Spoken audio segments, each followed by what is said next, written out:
Hi everyone, welcome to Inside the Four Walls Live. Joining us this evening is Crows defender Luke Brown ahead of his 100th game for the Crows. Brownie, welcome. Thanks for having me. How are you feeling about game number 100?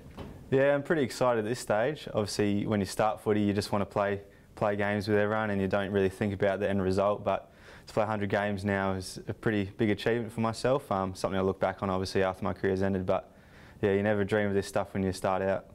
In the moment, does it naturally make you reflect on what's gone beforehand? Yeah, a little bit. I think it's a bit about the week. You have these highlights tapes that get thrown around inside the four walls when in team meetings we get talked about a bit. So obviously it's pretty exciting to do that and your teammates recognise that as well. So I'm really excited for that. Is there a particular game or moment that stands out for you over the course of those 100? Yeah, I guess every showdown's a really important win. Those big ones you win are probably the best ones, but also the final against Western Bulldogs. Just finals atmosphere was one of the best games I've been part of, and to win that was amazing. Depends which way you look at it, but you've either been fortunate or unlucky enough to play on some of the great small forwards of our time. I want to talk to you through a few names, and can you just give me your insight on them and what it's been like for you to match up against them? So firstly, Cyril Rioli. Yeah, he's obviously one that doesn't need many touches to hurt or influence the game, and you always have to be on top of your game so he doesn't get enough of the ball. Yeah, he's just one of those players, if you have to make sure he doesn't get anywhere near in the side forward 50, so as far up from goal as possible. But he can still pull those ones out from nowhere, so you just got to be ready at all times. Mark LeCras? Yeah, he was just a workhorse. I remember the first year I played, or the second year I played, sorry, and I played on him. He was just a workhorse working up and but down the ground, so his work rate gets him the footy, and he's a really good set shot at goal as well and finishing those goals. Chad Wingard? Yeah, he's a bit similar to Cyril.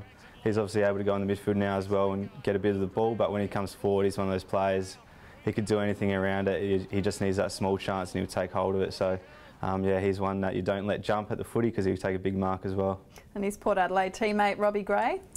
Yeah, he's a bit different. He's good with his body. Kyle Hardigan played him earlier this year and I've played him in the past, and he's just good with his body, knowing where the space and where the ball's going to drop. So he's just got to be ready for those one-on-one contests deep with him. And Toby Green?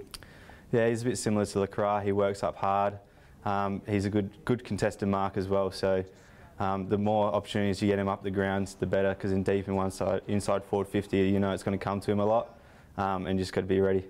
Toughest matchup you can remember? Toughest matchup? I don't know. There's a lot of them there, the names you said. Obviously those players who can kick goals from nowhere, so like Cyril and Wingard, they make you the most nervous, but they're also the most exciting to play on as well, because if you can do your job on them, it's a big relief and your teammates really appreciate it. You mentioned highlights reels coming out when you reach milestones like this. Some standout goal-saving tackles of yours are floating about this week. Is that an area of the game that you work on? Well, I guess it's not what I work on, but I get stuck in these situations most of the time. I guess a lot of other players might have goals in theirs. I don't think I'll have many. I think I only kick 10. So, yeah, most of mine would be tackles or spoils, just doing the things that our teammates really appreciate me doing, and that's the job I'm required to do. In general, though, you tend to fly under the radar. Is that the way you like it? Yeah, it's not too bad. I guess in the four walls, it doesn't go under the radar. We show a fair bit of stuff that individuals do to help the team get better, but outside it doesn't really bother me at all, as long as I'm doing a bit for the team and my teammates appreciate what I do and the coaches, and I'm really happy with that. What about here in the club? I want to talk to you about some of the key influences on you. You obviously play on Eddie Betts in training. What sort of advice do you take from him? Well, he's probably the best small forward in the comp, and it's more of a confidence thing. If you play well on Eddie in training, you know you can compete with any forward in the competition, and we just give advice here and there of what each other like doing and what not like doing. So that's really good for us. We can learn off each other, and it just makes it much help. All right, away from footy, what's your release? I love going to the river. I have a boat, so I like going on the water as much as I can, but obviously in season it's a bit hard.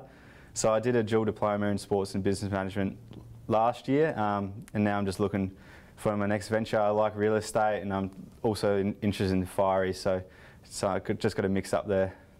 All the best with that, and congratulations on coming into your 100th game this weekend. Thank you very much. Thanks for having me. And just a reminder to you at home that we will be live at 5:55 tomorrow for Team Selection Live. Make sure you tune in.